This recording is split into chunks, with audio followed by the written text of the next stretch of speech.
যে আপনার ছেলে আমার মেয়ের সাথে আকাম করছে, আপনি বিচার করেন। চেয়ারম্যান পর্যন্ত যাওয়ার দরকার নাই, ওর যে সামসা ওই সামসা পর্যন্ত আপনি যেতে পারবেন না, কথা বলে দেখি না। হ্যাঁ, তুমি চেয়ারম্যানের ছেলের বিরুদ্ধে এই বিচার নিয়ে আসছো, তারা দিবে কি দিবে না? চেয়ারম্যানের পর্যন্ত পৌঁছাবে না, আর মান সম্মান দেখবে আগে, কথা বলে দেখি না। আর চেয়ারম্যানের ফলাফল নাই একটু করে যাও, তোমার জন্য কিছু টাকার ব্যবস্থা করে দেবে, আছে না? টাকা দিয়ে কি সব কিছু পাওয়া যায়? আমাদের দেশে কিন্তু টাকা দিয়ে সব পাওয়া যায়, কথা বলেন ঠিক কিনা? টাকা দিয়ে বিচারও উল্টাপাল্টা পাওয়া যায়, টাকা দিয়ে নারীও পাওয়া যায়, কথা বলেন ঠিক কিনা? এগুলো লাইসেন্সও কিন্তু দেওয়া আছে। আমি যেগুলো বোঝাতে যাচ্ছিলাম, আমাদের ফারুক রাদিয়াল্লাহু তাআলা আনহুর কাছে যখন ওই মহিলা তার সন্তান নিয়ে বিচারে নিয়ে গেল, ওমর ফারুককে বলছে, আপনার ছেলে আমার মেয়ের সাথে এরকম করেছে, আপনি বিচার করেন। মহিলাকে ওমর ফারুক বললেন, আপনি দাঁড়ান, আমি আমার ছেলেকে জিজ্ঞেস করি। আবু শামা তখন খেতে বসছে, ওমর ফারুক জিজ্ঞেস করেন, আবু শামা তুমি কি অপরাধ করেছো? তোমার নামে একটা মামলা এসেছে, জেনার মামলা। ছেলেও সেরকম, ছেলে বলছে, বাবা না, বন্ধুদের পাল্লায় পড়ে মনকে আমি এই কাজটা করেছি, আমাকে মাফ করে দেন। ওমর ফারুক বলতেছেন, বাবা মা আমার কাছে না, যার কাছে অপরাধ করেছো তার কাছে মাফ চাও, আর আমার কাছে মাফ চাও। আমি এখন কোরআন দিয়ে তোমার বিচার করবো, তাড়াতাড়ি খেয়ে নাও। এই কথা শোনার পরে পেটে ভাত যাবে? কথা বলেন না, যে এই কথা শোনার পরে পেটে ভাত যাবে? ওমর ফারুক বলছেন, আমি এখন কোরআন দিয়ে বিচার করব, তুমি তাড়াতাড়ি খেয়ে নাও। এখন বলেন তো, পেটে কি আর ভাত ঢুকবে? খাওয়া দাওয়া বন্ধ হয়ে গেছে। তার স্ত্রী এসে বলছেন, স্বামীরে যেহেতু অপরাধ স্বীকার করে নিয়েছে, মেয়েটারে কিছু টাকা পয়সা দিয়ে বিদায় করে দাও, আমার ছেলেটারে মাফ করে দাও। ওমর ফারুক বলছে, খবরদার স্ত্রী, এমন কথা বলবা না, আল্লাহ কোরআন আমাকে রাখছে বিচার করার জন্য। আজকে যদি আমি কোরআন দিয়ে বিচার না করি, কিয়ামতের ময়দানে লক্ষ লক্ষ কোটি কোটি মানুষের সামনে আল্লাহ আমার সন্তানের বিচার করবে। চিন্তা করার কথা। ওমর ফারুক সঙ্গে সঙ্গে তার সন্তানকে নিয়ে মসজিদে নববীর পিলারের সাথে উল্টা ভাবে বেঁধে রাখলেন, পিঠ মোড়া দিয়ে। জোহরের নামাজের পরে বিচার হবে। ওমর ফারুক যখন তার সন্তানকে বেঁধে রাখলেন, অনেকেই যায়, সাহাবীরা যায় আর বলে, ওমরের ছেলে অপরাধ, বিচার মনে হয় নরমাল হবে, বেশি বিচার সুবিধা হবে না, দিয়ে একটা মাইক দিয়ে ছেড়ে দিবে। বিভিন্ন জনের বিভিন্ন রকমের মতামত, কথাবার্তা আছে না নাই? এরকম স্বাভাবিক হওয়া যায়।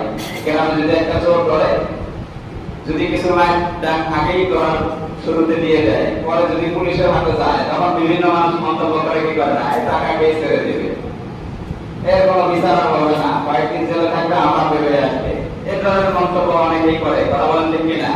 ঠিক ওই সময় সাহাবা একটা মন্তব্য করছে, বিচার খুব একটা সুবিধাজনক হবে না। খলিফাতুল মুসলিমিন ওমর ফারুকের সন্তান অপরাধ করেছে, ওমর ফারুক মনে তাকে মাফ করে দিবে। ঠিক যখন জোহরের নামাজের সময় হয়েছে, সকল মুসল্লিরা মসজিদে নববীতে হাজির হয়েছে। ওমর ফারুকের ইমামতিতে নামাজ শেষ হয়েছে। নামাজের পরে ওমর ফারুক ডাক দিয়ে বলছেন, ও বিশ্বনবীর সাহাবীরা শোনো, আমার ছেলে অপরাধ করেছেন, সকলের সামনে আমার এই সন্তানের বিচার কার্যকর করব আমি, আপনারা কেউ বিচার না দেখে যাবেন না। সবাই তো ওমর ফারুকের সন্তানের বিচার দেখার জন্য অপেক্ষায় আছে, কথা বলে ঠিক কিনা? সবাই অপেক্ষায় আছে। ওমর ফারুক রাদিয়াল্লাহু তাআলা আনহু কাজীকে ডাক দিলেন, বললেন, কাজী জল্লাদকে বললেন, জল্লাদ এই চামড়ার চাবুকটা তুমি হাতে নাও। কোরআনে আল্লাহ রাব্বুল আলামিন যে বলছেন, আয-যানিয়াতু ওয়াজ-যানি ফাজলিদু কুল্লা ওয়াহিদিন মিনহুমা মিয়াতা জালদা। আল্লাহ কোরআনে ঘোষণা করেছেন, জিনাকারদের শাস্তির সম্পর্কে, অবিবাহিত জিনাকারের জন্য 100 চামড়ার চাবুকের আঘাত করা লাগবে তার শরীরে। এই যে চাবুক তোমার হাতে দিলাম, এটা ওমরের সন্তান না খলিফার সন্তান, এটা দেখার দরকার নাই, তুমি কোরআন দিয়ে বিচার করবা। খলিফা এই কথা শোনার সঙ্গে সঙ্গে কাজী বলছেন, ওমর ফারুক রাদিয়াল্লাহু তাআলা আনহু, এটা খলিফার সন্তান না কার সন্তান, এটা আমি দেখব না, আমি কোরআন দিয়ে আপনার সন্তানের বিচার করব। সঙ্গে সঙ্গে তিনি বিচার শুরু করে দিলেন। ওয়াহিদ, ইসনাইনি, সালাসা, এভাবে 3টা আঘাত যখন তার সন্তানের উপরে করেছেন, ওমর ফারুক রাদিয়াল্লাহু তাআলা আনহু এত রাগ হয়ে গিয়েছে, তিনি ডেকে বলছেন, কাজী তুমি কি আমার সন্তানের উপর চামড়ার চাবুক দিয়ে আঘাত করছো না, তুমি তোমার চাকরি বাঁচানোর চেষ্টা করছো? এরকম আছে না? খলিফার সন্তানকে মারবে, রাষ্ট্রপ্রধানের সন্তানের গায়ে মার দিবে, চাকরি বাঁচায় না সন্তানকে মারে? ও বলতেছে, তুমি আমার সন্তানকে মারো না তোমার চাকরি বাঁচানোর টেনশন করো। ওমর ফারুক তার হাত থেকে চাবুকটা নিয়ে বললেন, তুমি 3টা মার দিয়েছো, আমার হিসাবে 3টা হয়েছে একটা, কয়টা? তিনি 2 থেকে আবার শুরু করলেন, একটা একটা করে 50টা আঘাত করার পর সঙ্গে সঙ্গে তার সন্তান রকেট দিয়েছে। চিন্তা করেন, নিজের পরিত্যক্ত করা সন্তানকে মাঝে অপরাধ পার করে দিতে পারবে, সেনা অপরাধের শাস্তি করবে।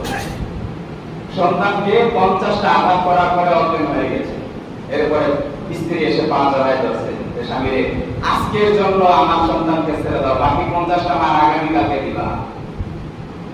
স্বামী বলতেছে স্ত্রী এমন কথা বলো না, আল্লাহ কোরআনে বলছেন কুল্লু ওয়াহিদিন মিনহুমা মিয়াতা জালদা, 100 বেতের আঘাত আমার সন্তানের উপর দেওয়া হবে।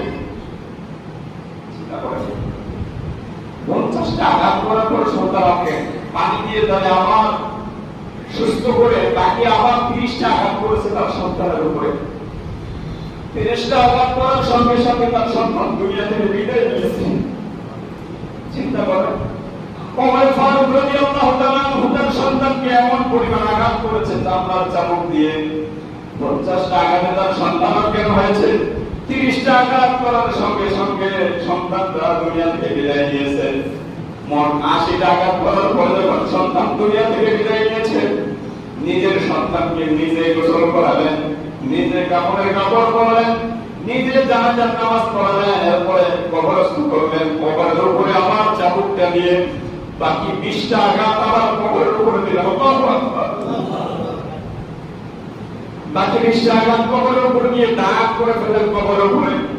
এরপরে আল্লাহ রাব্বুল আলামিনকে বলছেন যে আল্লাহ, আমি আমার সন্তানের বিচার তোমার কোরআন দিয়ে করেছি নিজের হাতে, কিয়ামতের ময়দানে আমার এই সন্তানের বিচার তুমি দ্বিতীয়বার আর করবে না। চিন্তা করে নিজের সন্তানের বিচার কিভাবে করলো ওমর ফারুক রাদিয়াল্লাহু তাআলা। কোরআনের বিচার আমরা যদি বাংলার জমিনে এই কোরআনের রাষ্ট্র কায়েম করতে পারি, এরকম একটা জায়গা বাংলার জমিনে জায়গা করে তারপরে কথা বলেন ঠিক কিনা? এরকম ওমরের দরকার আমাদের দেশে আছে না নাই?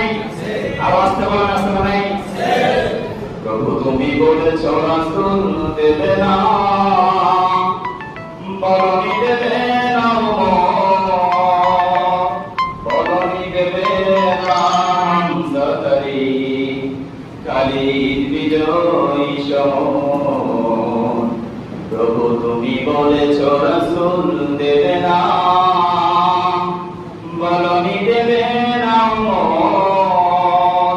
বলনি দেবে না, হামজাতারি খালিদ বিজয়ী সমন।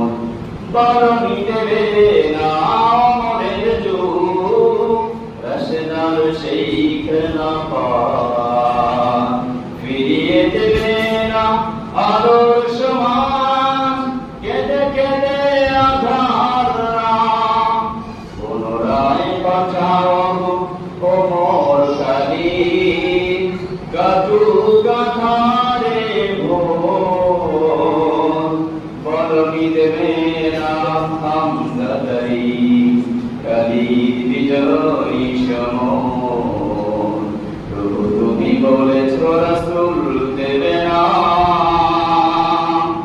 আল্লাহ বলেছেন রাসূল আর পৃথিবীতে পাঠাবে না, কিন্তু ওমর পাঠাবে না এরকম কথা আল্লাহ বলে নাই। কথা বলেন ঠিক কিনা? আমরা বাংলার জমিনে এরকম ওমর চাই কি চাই না? যারা কোরআন দিয়ে বিচার কার্যক্রম করবে এরকম ওমর বাংলার জমিনে দরকার আছে না নাই? আমরা বাংলার জমিনে বাংলার পার্লামেন্টে এরকম একজন ওমর দরকার। কথা বলেন ঠিক কিনা? এরকম একটা ওমর আমরা চাই, চাই কি চাই না? যারা কোরআন রাষ্ট্র চালাবে, কোরআন দিয়ে যারা দেশকে পরিচালিত করবে, এরকম ওমর বাংলাদেশের দরকার আছে না নাই? তাহলে একটা